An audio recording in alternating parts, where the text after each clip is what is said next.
Hey everyone, Victor is here, and in this video I want to talk about the Claisen rearrangement, which is a thermal equilibrium that occurs in allyl vinyl ethers.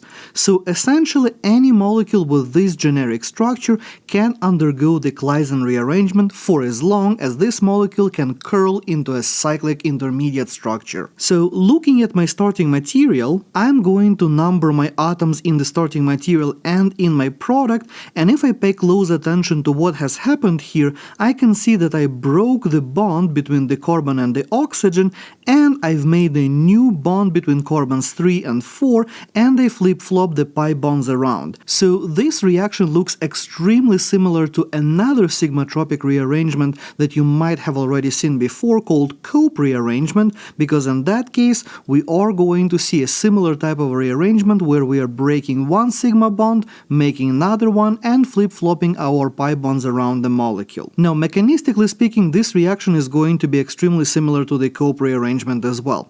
We are going to start with our starting material, and since this is a pericyclic reaction, we are going to have a cyclic transition state here.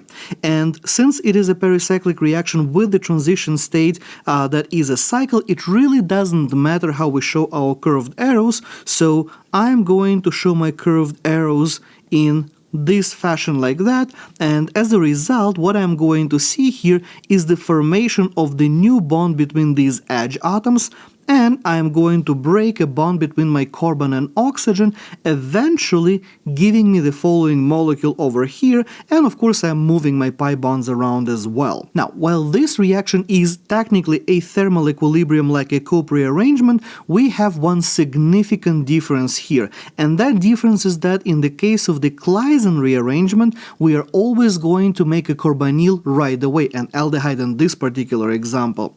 And that formation of this aldehyde is going to be a driving force for the reaction because thermodynamically speaking, the CO double bond is significantly more thermodynamically stable than a carbon-carbon double bond, which means that in the Claisen rearrangement, unlike the Cope rearrangement, we are typically going to see nearly 100% conversion, and we are not going to see much of the starting material left whatsoever. Now, theory is of course very good, but let's look at some examples. For my first example, I have this molecule over here. And as I've mentioned many times before, molecules do not have to be presented to us in the most convenient way or form, which means that this is our job to figure out if the molecule can react and potentially move it around and adjust it, get a different conformation that will be our reactive conformation. In this particular case, the reactive portion of the molecule is right over here. The left part here is the vinyl part, and the right part here is the allyl part of the molecule. So if I change the conformation and redraw it in the way how we are used to seeing this molecule, we're going to see something like that. So now if I were to draw my curved arrows, this goes here, this goes here, and that goes there, I'm going to end up making a new carbon-carbon bonds between these two atoms, and I'm going to break a bond between carbon and oxygen, giving me the following product as my final result. Now, of course, if I wanted to draw this molecule in a more aesthetically pleasing linear fashion, that would look something like that. So neither the starting material nor your final product have to be in this semicircle or this cyclic shape. Your instructor can just as well give you a linear form for both of those and ask you for the mechanism of this reaction, and if you don't recognize that you can always curl the molecule into this little ball, into this cyclic structure, then you might be lost what to do here. Now, let's look at another example. In this case, the reacting portion of my molecule is right over here. So the right side, this part, is the allyl portion, and the left side, that part, is the vinyl portion, and I'm going to put that into the quotation marks because that vinyl portion happens to be a part of the aromatic ring.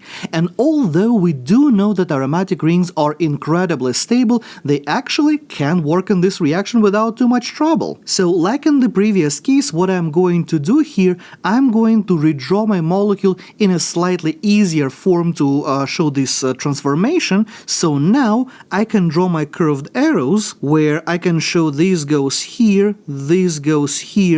this goes there, so I'm going to end up making a new carbon-carbon bond between these two carbons, and I'm going to be breaking a carbon-oxygen bond over here, giving me the following intermediate. Now, the important thing here that I'm seeing is that I broke the aromaticity, which is kind of a big deal. But although I did break my aromaticity, I still have a hydrogen in this alpha position over here, and this is an alpha position to a carbonyl, so I can undergo the keto-enol tautomerism to restore the aromaticity and give me a phenol with the allyl group in the ortho position as my final product in this case. So while normally aromatic rings are basically untouchable for a lot of different reactions, in this case they are a fair game. And let's look at one more example over here. Well, in this case, the reactive portion of my molecule is this highlighted bit, where the allyl portion of my molecule is on the right side and the vinyl portion of my molecule is on the left. Now, like before, to make my life a little bit easier, I'm going to carefully redraw that in this more cyclic form, like so, and from here I can show my electron movements. So let's say this one goes here, this one goes here, this one goes there. We are going to end up making a new carbon-carbon bond between these two atoms. We are going to break a carbon-oxygen bond, making the final product looking like that. And like in my first example, if I wanted to redraw this molecule in a more aesthetically pleasing linear fashion, that will look something like that. So we ended up not with an aldehyde or a ketone, but actually with an amide as our final product. Pretty cool, right? Now, armed with the mechanistic understanding of both Cope and Claisen rearrangements, can you guys figure out the mechanism in this reaction that I have on the screen? Let me know what you think in the comments below, and as always, thank you for watching. If you learned something new today, boop that like button and subscribe for more. Check out this video next, and I will see you next time.